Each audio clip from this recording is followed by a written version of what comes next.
I'm Nisa. I'm UX UI designer at Jibestream. And hey, I'm Art. I'm one of the SDK developers here at Jibestream. Today we're going to be walking you through two very important features for our 4.5 release, Geofences and Map Profiles. So let's get started. We've listened. You want to know when your users are within specific parts of your map. Say when a person enters the food court or leaves the parking garage. Well, Jibestream's solution is Geofences. Using the Jibestream CMS, you can set up geofences for your venues and then update their details at any time. By creating custom shapes or geofence instances, you can then split up your map into different sections and then keep track of where your users are using those sections. To go into a little bit more detail, the Jibestream platform offers both geofences and the proximity service. Both of these help users to understand a person's location and its proximity to interesting points around it, but one is in relation to the user and one is in relation to the map. Proximity services looks at what's within a predefined radius of the user's location. So whether your blue dot is here or there, you'll get a list of destinations that pass back, whereas a geofence is relative to a static area. Your administrator creates a virtual boundary around a series of coordinates, which would trigger an action when a user enters, leaves, or stays within that boundary. And now here's Nisa to show you an example of geofences. Hey there, I'm going to show you how to create and associate geofences to a venue. Creating a geofence is extremely easy. You just go under geofences in configuration and create one. Let's call it duty free. Give it an ID and color for fun. Make it more interesting by putting some tags.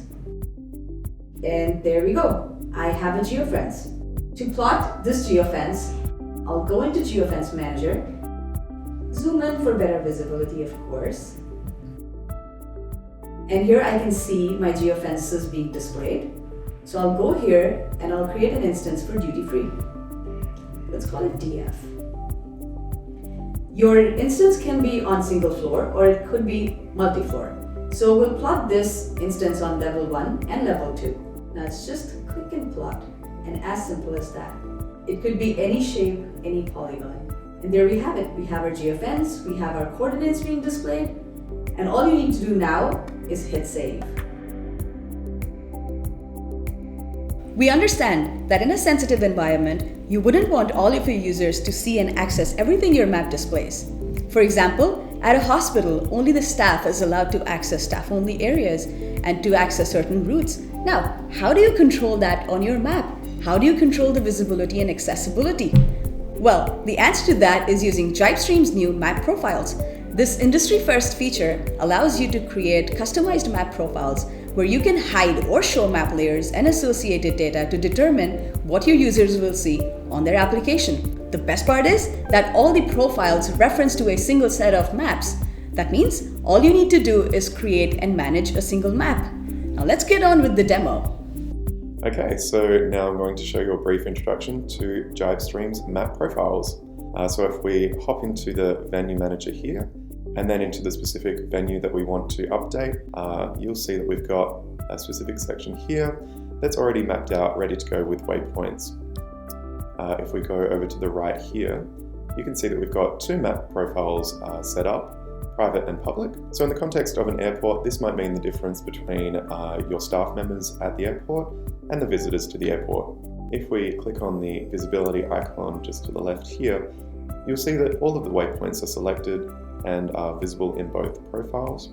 The context might be is that there's a secure area in your airport that you want your staff members to have access to, but you might not want your visitors to have access to that. Say for instance, this area to the right. If we click on the public map profile, we can then select the waypoints that we don't want them to have access to, remove them from that map profile, save that. You'll see that the public map profile no longer has these associated to them, just this subset, and you're ready to go. And that's it for 4.5. If you'd like any more information on these features, or if you'd like to get started on an SDK trial, simply email us at info@jibestream.com or speak to your project managers. Until next time.